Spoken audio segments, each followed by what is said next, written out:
O tema da palavra hoje é: em que você acredita? Em que você acredita? Uma pergunta, né? Vamos ler Gênesis 1, de 1 a 5. Gênesis 1, de 1 a 5. No princípio, criou Deus os céus e a terra. E a terra era sem forma e vazia, e havia trevas sobre a face do abismo. O Espírito de Deus se movia sobre a face das águas. E disse Deus: haja luz, e houve luz. E viu Deus que era boa a luz, e fez Deus separação entre a luz e as trevas.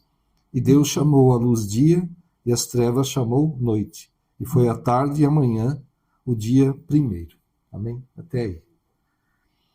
Acho que a palavra de hoje ninguém estava esperando. Vocês vão entender por quê. Será que podemos acreditar em Deus e na ciência? Não é por isso a pergunta aqui, né? Em que você acredita? Será que a Bíblia é literal em todas as coisas? Apocalipse, por exemplo, tem muito símbolo, né? Então não é literal ali exatamente o que está escrito. É um símbolo, é uma ideia, né? Isso a gente já sabe. Principalmente ali em Apocalipse há muitos símbolos, né? Não é literal mesmo. Será que o foco de Deus com a Bíblia foi explicar como ele fez e faz tudo? Será que Deus tinha essa intenção com a Bíblia de explicar essas coisas para nós? Tintim por tintim, né? A Bíblia é um livro histórico? Em certas partes ele é. Mas nós cremos em Deus, o Criador e Senhor de todas as coisas. Amém? Cremos no mundo espiritual, que ele interage e influencia nossas vidas. Amém? Cremos que Deus se fez homem, habitou entre nós, foi morto e ressuscitou ao terceiro dia. Amém? É o que cremos, né? E será que a nossa crença nos impede de aceitar a ciência humana, né? Com todas as deficiências que ela tem, com todas as limitações, dúvidas e mudanças? Será que a nossa fé impede de aceitar a ciência? Não? Eu e muita gente pensamos que não impede. E eu entendo que podemos crer em Deus e aceitar o conhecimento científico disponível, que é o que tem agora, né? Se fosse voltar lá no tempo dos gregos, né? Eles criaram o termo átomo, né? E átomo significa tomo é divisão. Então, átomo não é divisível. Então, esse termo do átomo ele não significa algo que não é divisível. O que eles pensavam? Se eu pegasse uma barra de ferro e cortasse ao meio, eu teria meia barra de ferro. Cortasse de novo um quarto, fosse cortando, vira pó até, né? E se eu pudesse cortar esse pozinho até o último elemento que é o ferro ainda, esse seria o átomo de ferro. Até que eles não estavam errados, né? Mas o termo que eles usaram como não divisível é que acabou depois, né, com a ciência, com o que os homens fizeram, vendo que o átomo também pode ser dividido. Só que ele deixa de ser o ferro, né? Se eu divido o átomo, passa a ser partículas, né? Não estava tão errado o pensamento do grego. Então a ciência daquela época tinha uma ideia filosófica sobre o que era a matéria, né? E hoje nós temos muitos avanços, muito conhecimento do que é a matéria, mas com certeza vai aparecer muita coisa ainda, né? Muita coisa ainda vai ser descoberta, vai ser mudada, vão entender de outra forma, né? Então, a ciência disponível, nós podemos acreditar nela? Sim. Dentro daquele bom senso de ter um limite para essa crença, vamos dizer assim, né? Então, ciência é ver, testar, duplicar para crer. O cientista vai lá, vê um fenômeno, vê alguma coisa, então ele busca entender aquilo, ele testa, ele tenta duplicar aquilo, aí ele fala, é por isso, é assim, ele explica a coisa. Então, a ciência é ver para crer, e a fé é crer para ver. Amém? São coisas diferentes. E tanto a ciência quanto a fé envolvem, então, uma crença.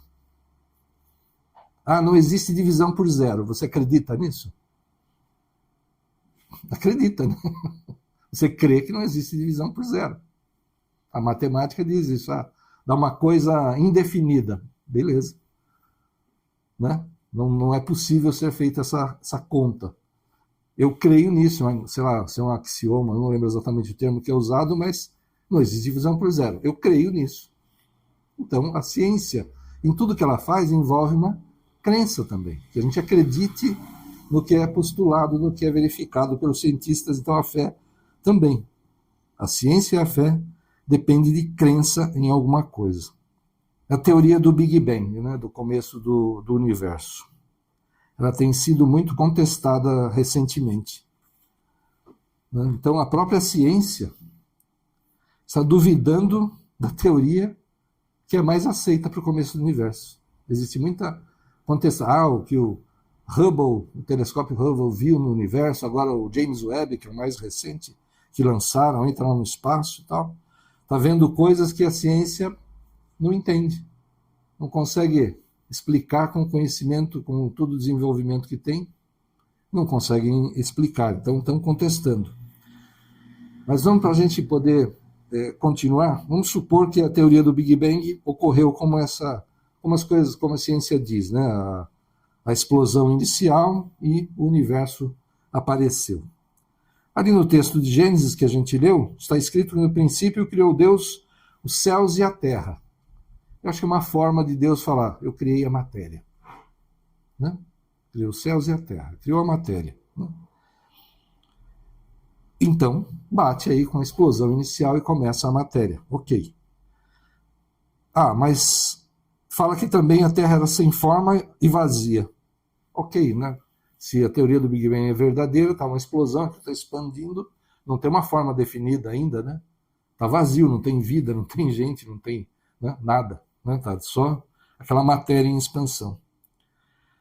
E aí ele fala, e haja luz. Ih, agora complicou a coisa. Tem uma explosão, tem matéria e não tem luz? Peraí, gente. Como é que a Bíblia fala uma bobagem dessa? Vamos dizer assim. Aí você vai ver a ciência. O que a ciência fala? Teve a explosão inicial, começou a expansão do universo. E a luz não havia. A ciência fala isso. Aquela explosão inicial, as coisas estavam, né, expandindo o universo, né, não havia separação ainda, não havia planetas, estrelas, galáxias, nada, estava lá expandindo aquilo, e nada escapava daquela coisa que estava expandindo, nem radiação, né, raio-x, raio-gama, seja lá o que for, nada escapava daquilo. E o universo foi crescendo, foi se expandindo. Demorou milhões de anos para aparecer a primeira estrela. E aí apareceu o quê? Luz. Então, bum, explode, começa a expandir, levou milhões de anos para aparecer a luz, quando as estrelas se formaram. Mas outras radiações também levou pelo menos milhares, centenas de milhares de anos para ondas, sei lá, raio-x, outras coisas que não eram luz mesmo exatamente, mas era uma radiação, começar a se soltar dessa bola que estava crescendo inicial aí. Então, bate com o relato bíblico. Havia matéria, havia uma expansão, houve uma explosão, mas não tinha luz, porque não existia fonte de luz. Então, Deus cria a matéria, estava sem forma e vazia, e depois ele cria a luz. Opa, então está batendo até aqui. E, continuando o texto, Deus cria as plantas. E a ciência diz que a atmosfera da Terra não tinha oxigênio. Era, sei lá, amônia, um monte de gases aí, mas não tinha oxigênio na atmosfera da Terra lá no começo da formação do planeta. Então não tinha oxigênio. E o que aconteceu?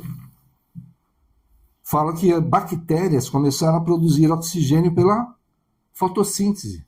Quem é que faz fotossíntese? Planta. Então Deus criou as plantas antes de criar os animais e tal. Está batendo. Não tinha animal, porque não tinha oxigênio na Terra. Mas fala que começou a vida na água. Peraí, vamos lá, vamos chegar lá. O oxigênio começou a ser formado e a preencher a atmosfera da Terra. Então, esses gases tóxicos que para a vida, como a gente conhece, eles não serviam, começou a ter oxigênio. E uma coisa bem interessante, sabe o ozônio? camada de ozônio que protege contra raio ultravioleta. O ozônio é uma molécula formada por 3 átomos de oxigênio. Não existia ozônio, não existia proteção contra raio ultravioleta. Aqui, o que o Sol faz? Se você estiver num lugar que você não tenha como purificar a água, você deixar a água num recipiente e que bata bastante sol, a luz do Sol mata a bactéria. Imagina se não tem camada de ozônio. Qualquer coisa viva que começasse ali, por mais simples que fosse, ia ser destruída pelo raio ultravioleta. Como teve oxigênio, formou camada de ozônio, possibilitou começar a vida na Terra, porque o raio do Sol não matava a vida que estava iniciando. Então, as plantas, essa geração de oxigênio era necessária para que a vida, como a gente conhece, existisse na Terra. E a ordem aqui é essa: Deus cria as plantas. Né? Aqui eles chamam de bactérias, mas começa, né, a formar o oxigênio através da fotossíntese, que é a forma como as plantas produzem os seus açúcares, produzem alimento. Né? Então, nós vemos que a ordem está certa. A Bíblia fala depois que Deus criou a vida nas águas, dos répteis e tal, né? E onde que a ciência fala que a vida começou? Na água. Continua batendo a ordem de tudo que a ciência conhece até hoje com o que está escrito no comecinho de Gênesis, né? E aí a gente segue o Gênesis e vem a história do dilúvio.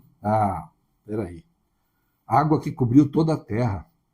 Uma arca que levou todos os animais, né, que não eram aquáticos, né, para poder sobreviver, todos.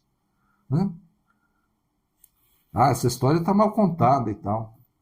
Engraçado, né? Batem tanto na gente em muitas histórias bíblicas, né, mas não falam tanto do dilúvio, não é verdade? Você ouviu muita crítica contra o dilúvio? Jesus não ressuscitou, Jesus não curou ninguém, não sei o que lá.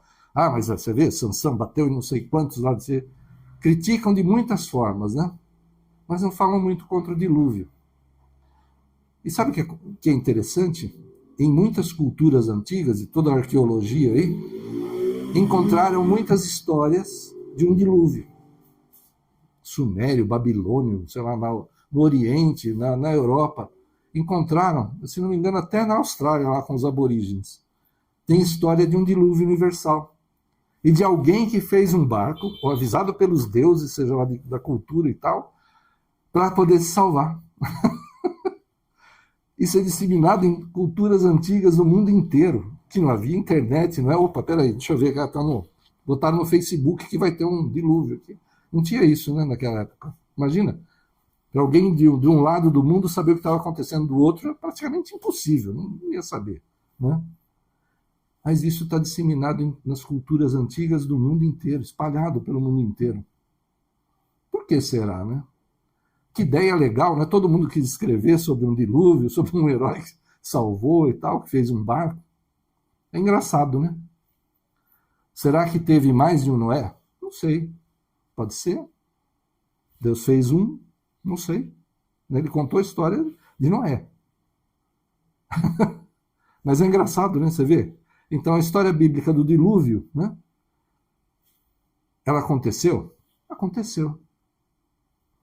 A gente talvez não entenda exatamente como aconteceu, mas aconteceu. Tanto é que ela está disseminada por praticamente toda a cultura da Terra.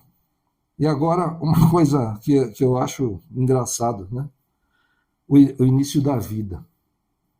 A ciência fala que a vida começou de coisas que não eram vivas, né? Então, não havia vida e algumas moléculas e tal, e raios cósmicos, eletricidade, raios, sei lá, numa poça d'água lá, começou com os elementos, né, químicos, e opa, de repente tinha vida.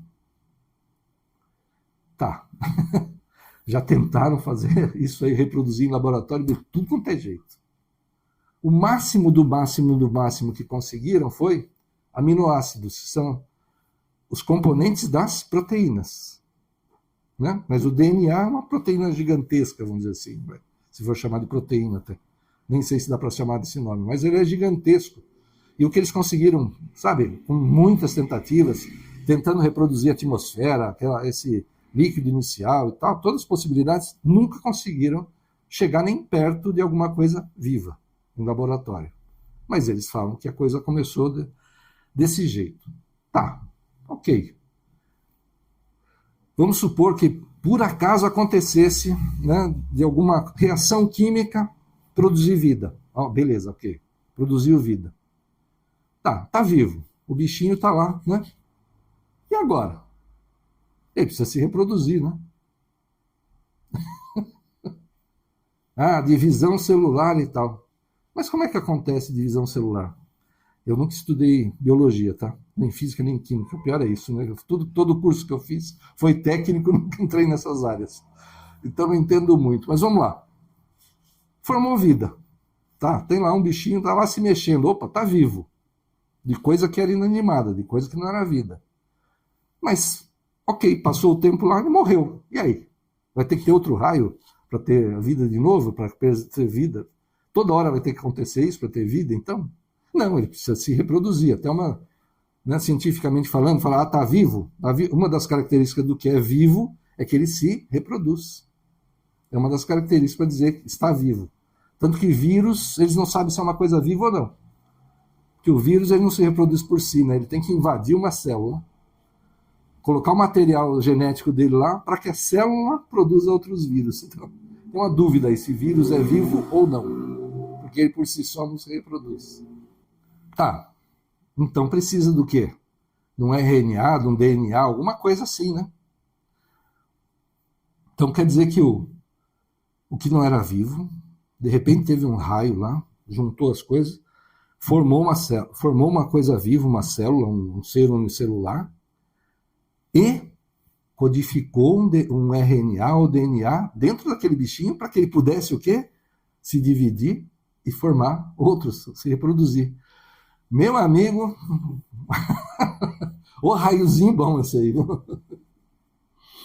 Eu estava lembrando do tempo que eu entrei na prefeitura, eu entrei lá em 1989, né? E eu tinha aprendido a trabalhar com computadores na empresa que eu estava antes de entrar na prefeitura, e por curiosidade também sabia alguma coisinha, então estava implantando computadores e tal, e eu sabia alguma coisa por causa da empresa, e por curiosidade eu sabia um pouco de programação em BASIC, que era uma linguagem muito simples da época, mas que vinha já instalada nos computadores daquela época, né? Então eu fiz alguns programinhas de computador, né? Só que é assim, você trocou um ponto por vírgula, botou um espaço a mais onde não deve, né? Escreveu uma palavra lá trocando uma letra, o negócio não funciona. Ou para no meio, ou dá um resultado completamente errado, né? Então eu tive essa experiência com a informática daquela época, que, né, pouca gente naquela época tinha, até foi, né, uma coisa que me destacou, me ajudou na prefeitura com esse conhecimento. Mas é engraçado, esses programinhas que eu fiz, alguma coisinha que eu fiz, qualquer coisa que você trocasse ali dentro, ou não funcionava, ou dava resultado errado. Então você tinha que fazer muito teste para ver se, opa, está funcionando como eu queria. E isso é super simples, né? São algumas linhas lá que você escreve um código. Imagina um DNA, um RNA, que é um código para criar outro ser vivo, criado por um raio que deu lá alguma coisa naquelas condições, que tem, sei lá, bilhões de informações, sabe? Ok, ciência, tá, tudo bem, vai. Vamos aceitar que aconteceu alguma coisa assim, mas é duro, né? Você falar que um código desse, tão complexo, muito, assim, o que eu fazia era o mínimo, do básico, vamos dizer assim. E mesmo assim, com qualquer errinho que eu fizesse lá dentro, a coisa, né?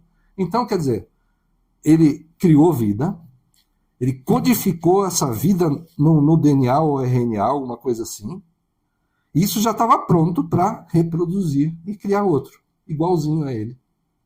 Opa, sem erro nenhum. Se tivesse errado, o que ia acontecer? Ou ia criar um ser diferente, né? Ou uma coisa que não ia funcionar, que ia nascer morta, né? Não ia ser vida. Não. Criou algo que já se reproduzia. Que beleza. Tá, vamos aceitar então a ciência. Vamos lá, vamos seguir, vai. Aconteceu isso. Sinceramente, eu acho impossível, né? A probabilidade disso, acho que sei lá, tão ínfima que é ridícula, né? Aí vamos complicar a coisa. Como é que é a reprodução dos seres unicelulares? Eles se dividem, né? Tal. Cria outro igual a bactéria, por exemplo, né? Mas e até das plantas, os animais que a gente vê, né? Nós mesmos e tal. Como é que é a reprodução?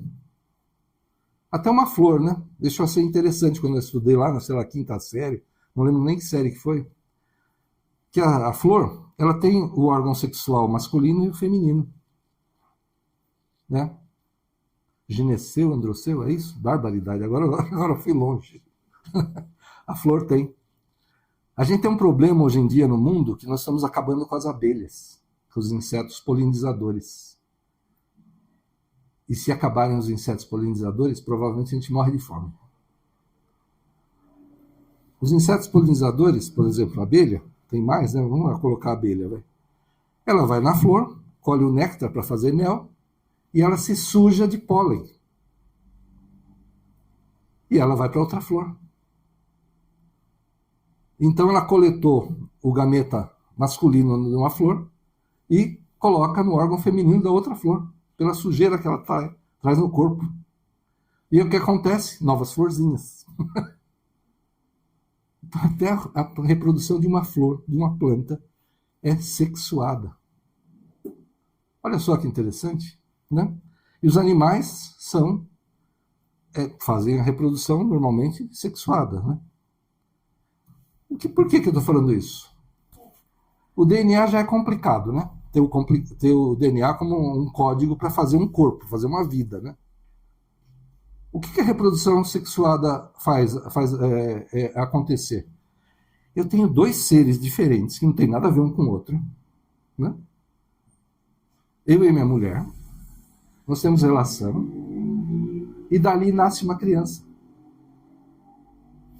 Já era complicado ter vida através de um DNA codificado por um raiozinho.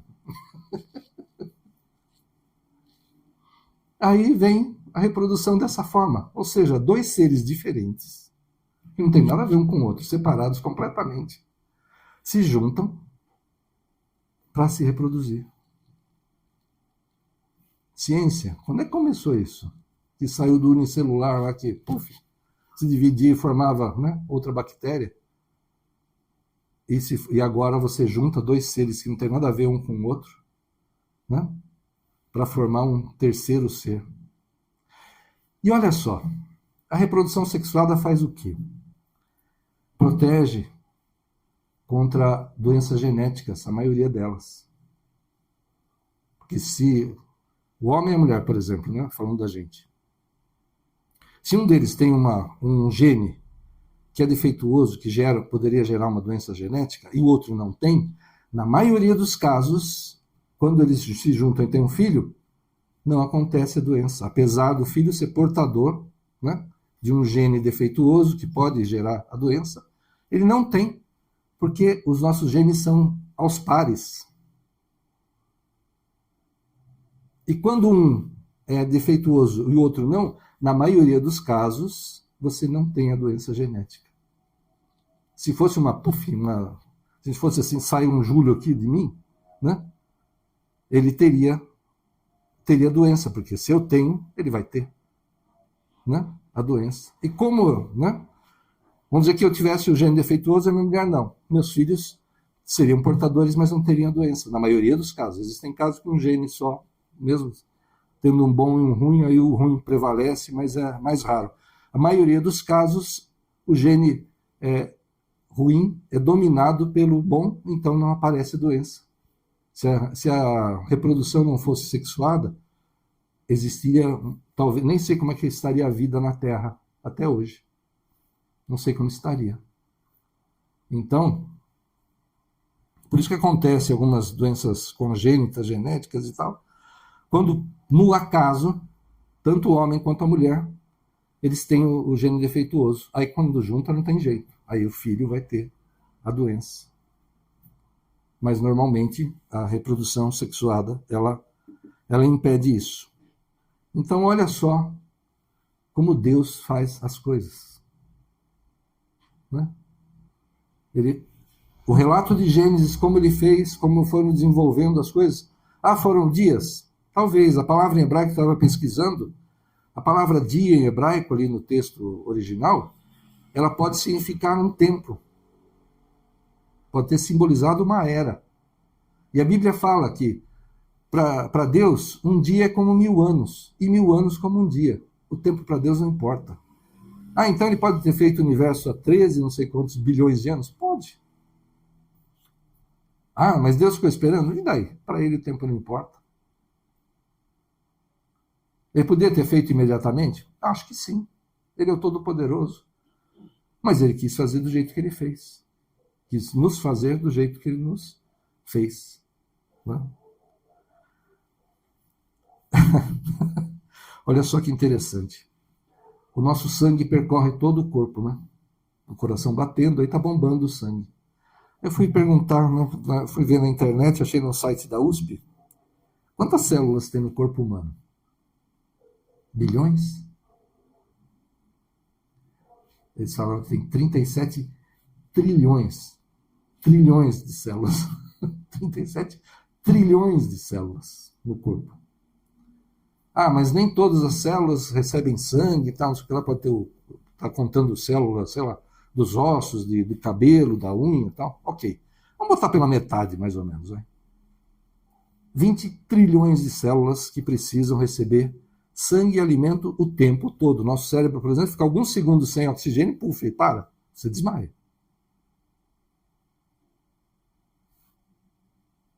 Esses trilhões de células recebem alimento e oxigênio o tempo todo. Tem as veias e os vasos, tudo que atinge célula por célula do teu corpo. Célula por célula, trilhões. E isso está codificado no DNA.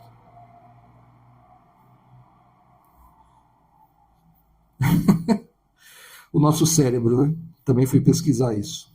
Quanto que o nosso cérebro consome de energia para funcionar?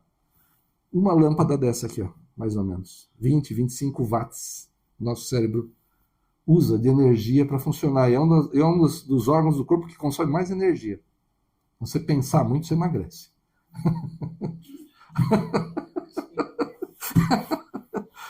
Não, é sério, o cérebro consome energia pra caramba em relação ao resto do corpo.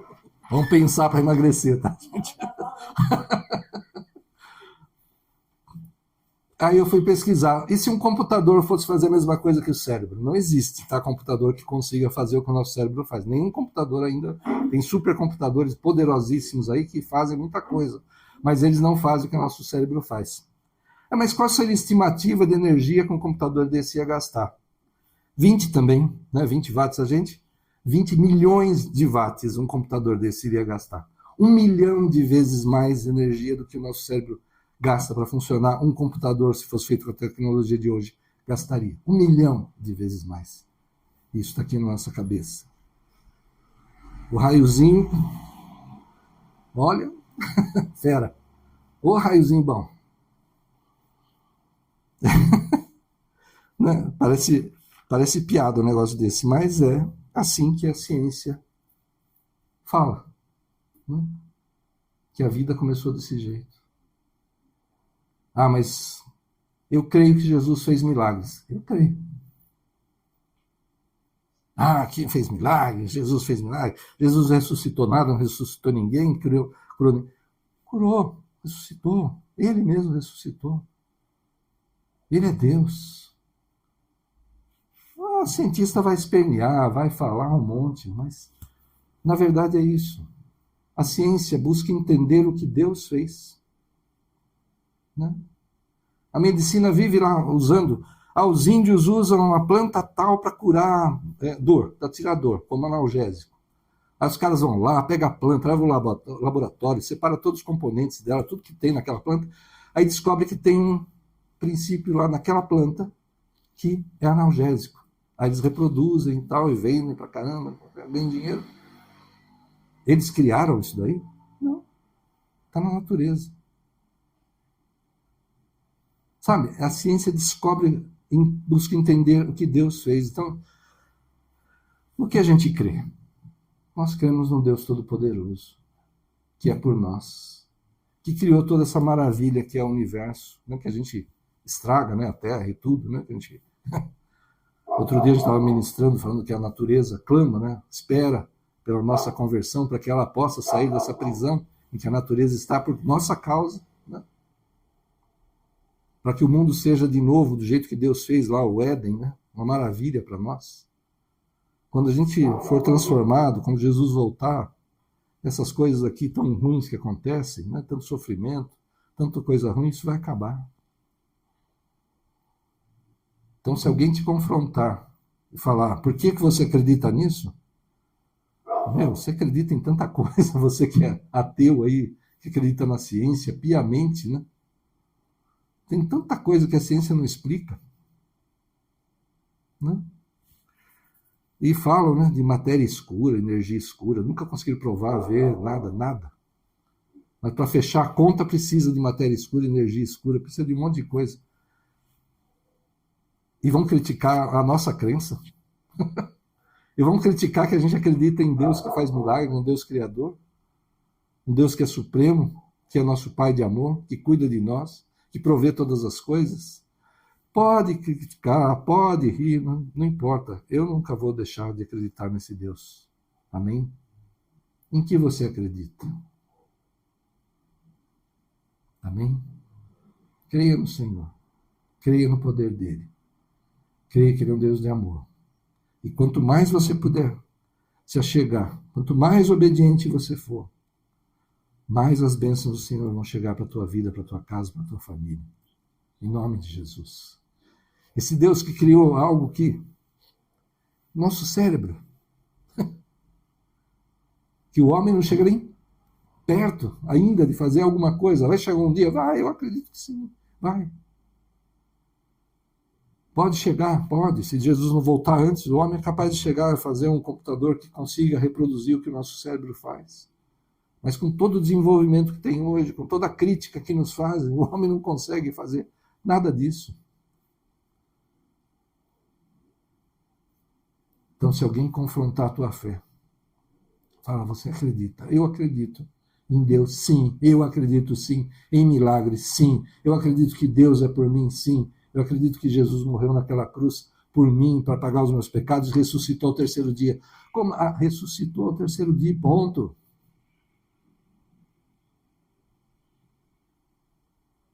Amém? Creia no Senhor. Creia. Ele é teu bom pastor. Ele que não te deixa faltar nada. Ele que vai atrás de você quando você se desgarra, quando você desanima, quando você quer desistir. Deus vai atrás de você. Ele deixa as 99 no aprisco e vai te buscar. Esteja aberto ao Senhor, ao agir do Senhor, ao mover do Senhor. Nunca duvide do que Deus pode fazer. Nunca, nunca, nunca, nunca. O apóstolo Paulo fala, o que vai nos afastar do amor de Deus? A dor, a perseguição, a profundidade, seja o que for, nada te afaste do amor de Deus. Nada te afaste do Senhor. Há muitos que erram, e a gente tem clamado pela volta deles, né? Porque se desanimaram, não conseguiram alguma coisa, se afastaram do Senhor, foram magoados pelos homens, porque nós falhamos, erramos, e as pessoas se afastam, às vezes, do Senhor por causa dos homens. Que Deus nos livre de fazer uma coisa dessa, de fazer alguém se afastar dele, pelos nossos erros. Que Deus realmente nos guarde e nos livre de fazer isso. Mas ai daquele por quem isso acontece. Ai daquele por quem isso acontece.